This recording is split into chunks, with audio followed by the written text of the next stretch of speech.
Hello, everyone. So I think we should start.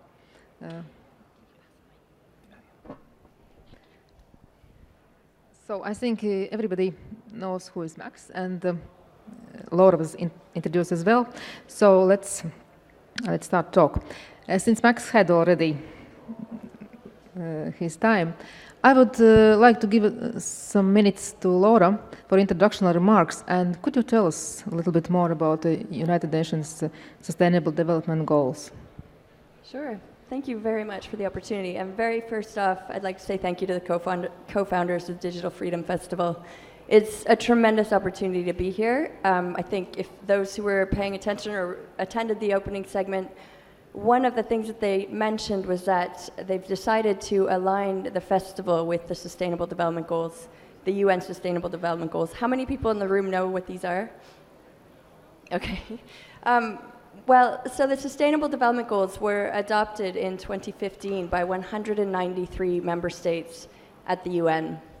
And there's 17 goals, and they address every single one of the most important issues on the planet right now, from poverty reduction, extreme hunger, health, education, gender equality, access to water, renewable energy, saving the planet, everything you can imagine, climate change, sustainable cities.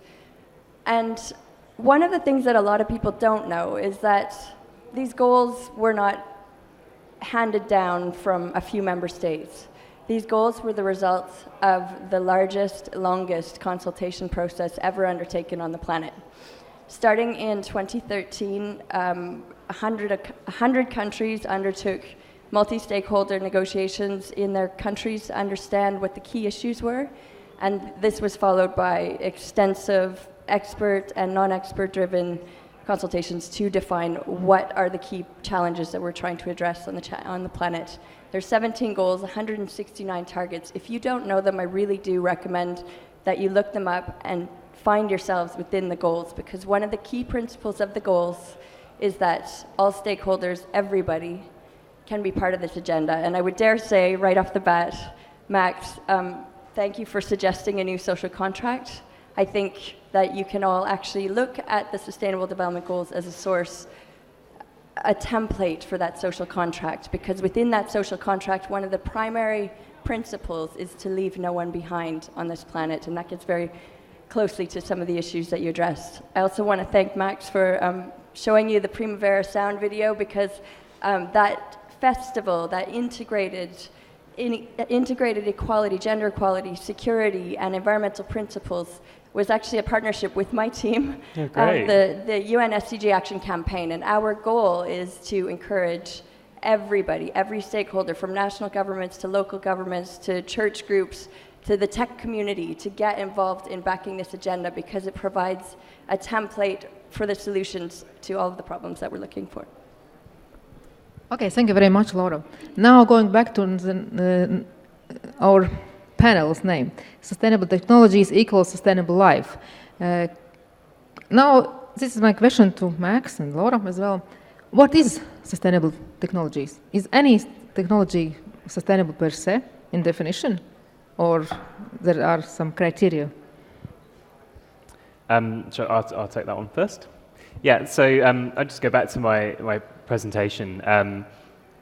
I mean, sustainability is a very broad term, but a sustainable technology, I think, if you think about it in the modern way that technology is designed and iterated, is technology that is adaptable to all of our lives and takes account of the things like the UN Sustainability Development Goals in all of what it does.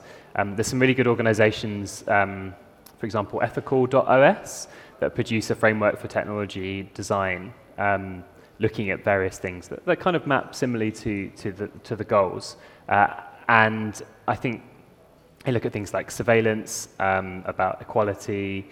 I think a sustainable technology is one that is designed with responsible principles and getting kind of the experiences of all the users involved in it to make sure it's protected from harm, as well as offering the great opportunities that it does. Laura? Well, first of all, going back to the principles of what is sustainable, sustainability means making use of resources we have today without compromising the future. And so if we look at the technologies that we currently have on our planet, we know that we're really pushing planetary boundaries in the environment, in the use of land on the planet, and pushing out other species on the planet. So first and foremost, we need to assess our personal responsibility within that and what kind of footprint we're having. With respect to technologies, we also don't have to just think about high tech and the tech community. Sometimes the most sustainable, important technologies are the lowest tech. I mean, I guess you wouldn't call a tree technology, but a tree provides some of the greatest solution to climate change that we have. Rather than looking for other things to capture carbon from the atmosphere, we can just start with what nature has provided. And just adding to that, the Primavera example is such a good example because it's a music festival that not only did it have those goals around equality and working with your team, it embedded them through everything it did. So little changes here and there could make a big difference. And it would seem like sustainable technology does that. It kind of makes changes and little differences wherever possible. And how do you explain the notion sustainable life? And is it set, so to say, already set in stone, or is it an ever-changing notion? Well, I think that a sustainable life is a regularly changing notion. It's checking in with what our values are as a society in this moment, and that does shift over time. I think that we've learned a lot over the last several decades about social inclusion, for instance. And so the notion of what a sustainable life is, yes, it does change. But I think that we all have further that we can go in terms of understanding our own personal responsibility within how to live. And so I think that a sustainable life, we tend to think about some of the quick wins, I suppose, are like, do I turn off the tap when I'm brushing my teeth? Do I ride my bicycle to work instead of driving my car? These are some of the kind of standard go-to solutions for, yes, how you can reduce your carbon footprint. But I think we're all here today in this environment to push our boundaries a little bit. How can we bring these sustainable principles into our work, into our dream, into our life vision for the impact we want to have on this planet?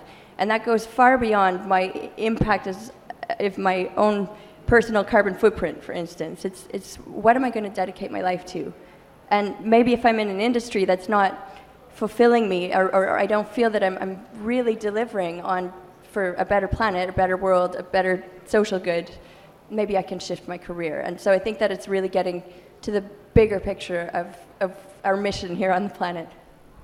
I think, yeah, I completely agree. And everybody makes decisions, as I said, everybody makes decisions every day in their lives that affect other people in their work, whether you're starting off your career or you're more advanced in your career. And if you kind of reroute those around concepts like sustainability, it can lead to a good thing. But I also don't think it should absolve big companies and governments from taking proper action on these things.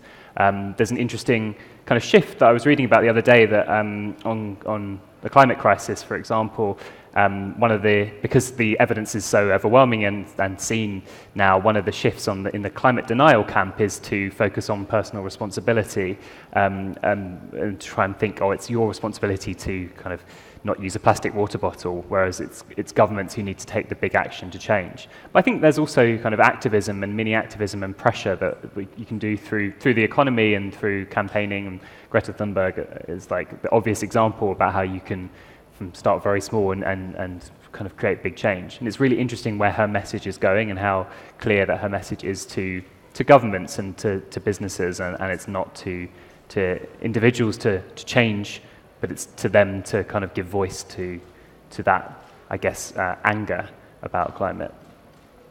You, Max, talk a little bit about the politics, but what about media? What can media do to facilitate those sustainable development goals and sustainable life? Yeah, I'll take that. So one of the best examples actually is my former employer, Sky. So it had a kind of big campaign called Sky Ocean Rescue, where the aim was to reduce the amount of plastics in the ocean significantly.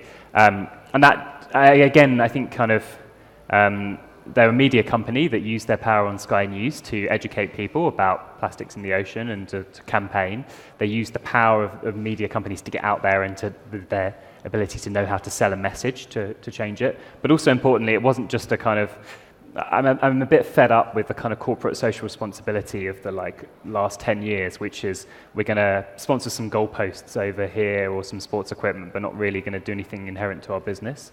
But what I really liked about what Sky did was actually it completely changed its supply chain, taking out plastics from the television boxes it sent to people, from production facilities, so that the studios in the Sky studios were powered by wind power, and then also took out all things like plastic cups and plastic cutlery from the whole site, which has something like 10,000 people in London. So it's seeing it as a holistic change, and media companies kind of not just telling the message, but living the message as well is important.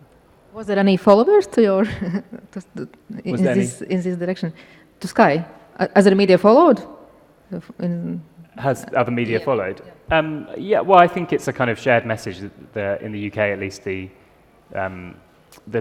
BBC had lots of documentaries on the issues as well. But I think Sky as like a pan-European media organisation is important, trying to spread that through all the markets it operates in, like Germany and Italy and Ireland. Thanks. I think that's really fascinating. Thank you so much for the emphasis on both the role of government and corporate responsibility within this domain to go well beyond the kind of greenwashing of their work. I think with respect to media, we had a panel here earlier about fake news. I think all of us are getting hungrier and hungrier for real information. First of all, obviously fact-checking is one thing, but I'm finding more and more reporting simply on what people have said. Opinions are important, they matter, they drive politics, but how about some real data? I mean, if we're going to actually stick to these goals, if we set quantifiable goals for ourselves as a planet, we have to know how we're doing. And frankly, people don't have very much accurate information in popular media about how we're doing.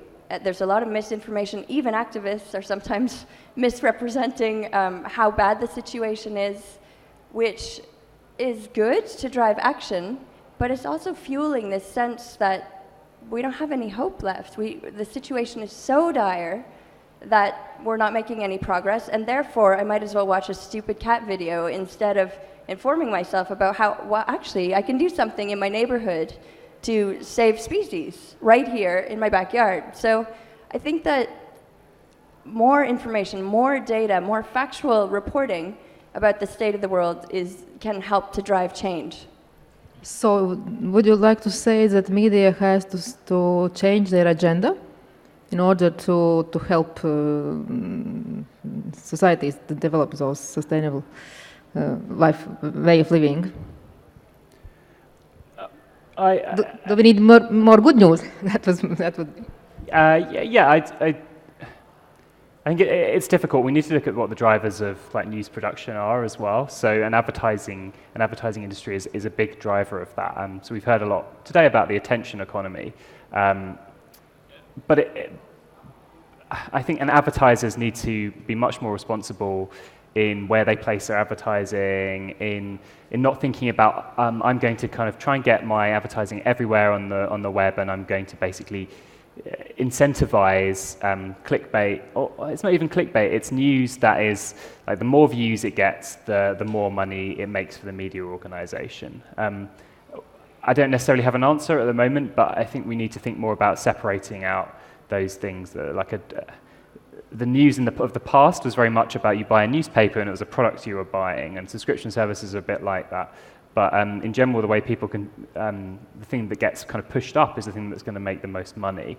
And it's very important that kind of big platforms that like YouTube and Twitter and Facebook don't push things up, don't recommend things that are harmful, and actually actively turn off kind of recommendation and move away from that direct feeling that I need to make money out of this content immediately.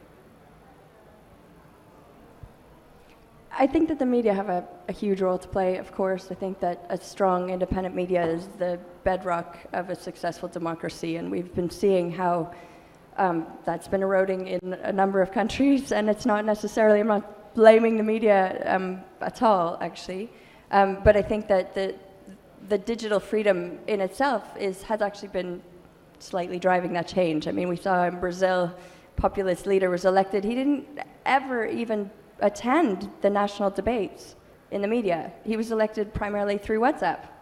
And so the role of media, yes, it's changing, and it's becoming, I would say, more important than ever, because people have access to so much information, but they need to know where to get good, credible sources of information. And traditionally, the media have been that source for the people. And so I think that, you know, making it clear what kind of fact-checking efforts are underway is helpful for people. You know, we're trying to raise children in this environment to give them some sense of what to believe in life, and I think that the more that we can build the credibility of media, the more that we will still maintain active and successful democracies. And one of the sustainable the development goals is about, I would say, about politics as well, which asks people to think what they choose, which leaders. And my question would be, just with me mixed up. Do people need be more active politically and ask for media and for politicians to think more about sustainability? Yes, and I think that, I mean, this movement that we're seeing right now with Greta and the Fridays for Future movement, I think that people are becoming activated in a way that they haven't in a lot of countries. We do see some rise in political activism. I think that is a super important and positive development. What I'm starting to see that I'm a little bit more excited about is non-traditional people actually moving into politics. If you're super frustrated with what's happening in your community, maybe you're a good candidate for government. You're educated. You don't have to have a background in law to run for office. All of the people here are driving change within their own societies. Maybe you could actually drive that change in a different way by joining the establishment and actually shaking things up a little bit. And I think that we've also seen some positive changes in that regard in different countries. We've seen a number of young leaders come to the fore who we would not have necessarily expected to be in that role. And so I think that we should also take cues from the tech community, and that young people have a lot to offer in this domain, and that politics is a channel that we can move into. There was a session earlier on the future stage about slow economy, and there's been stuff around slow thinking. I think what that tells us is we need much more long-term thinking in politics and a much more considered policy program. So the Tony Blair Institute is all about renewing the centre ground of politics in the UK and more broadly globally as well. And we believe the only way to do that is to give people a kind of considered and radical vision, and that the centre ground and progressive politics can't just be just in the middle and just in between the left and the right. It has to give you something that changes the institutions that have failed people in the past. But you need to rest that on kind of considered policy and evidence-based thinking, which we've missed in the last few years as you kind of retreat to sound bites. How optimistic are you, Max, about society's need for centric politics? I think you have to be optimistic, because it's my political view. So I think I wouldn't be doing. You have to be optimistic, but it's difficult. I would say that optimism shouldn't shadow the real hardships that are in people's lives and the problems of things like globalization. That doesn't mean you kind of shake up the system and throw the whole thing away, because that's really difficult and also kind of quite destructive and often harms the people who may be voting for the populist policies in the first place. But really focusing on their issues and addressing some of the challenges in a considered in a considered and way that gives them answers. The reason why the kind of work for Tony Blair is I still believe in the way he thinks about politics, which is that it should be considered and make a difference to people's lives and technical, but it should also be sellable to them to make them vote for it as well. And that's how I think you win the centre ground back. And Laura? I'm also very optimistic. I don't think you can have this kind of job if you're not an optimist. But I think I tend to agree, and I mentioned it earlier, I think that evidence-based policymaking is the way of the future. It doesn't need to be politically based. It's taking evidence from your community that you can make a change. And I think that some inspiration I've seen is the City of New York, under Mayor Bloomberg at the time, all of his heads of department were given budgets to just pilot what they wanted to try it out, see what comes back, and then the mayor would happily invest, sometimes it's private money, to actually introduce that policy. And I think that that's another thing that we can draw from the tech community into the world of politics, is that you need startups, you need to test policies as much as you test other domains, and therefore having some room for experimentation, which is very challenging in a political environment, because our politics have tended to go more and more ideologically, and we need space for actual experimentation, potential success and potential failure to drive real policy change and real impact. So we should end on a good note. Thank you very much for discussion, and I wish you luck in your everyday job. Thank you. Thank you.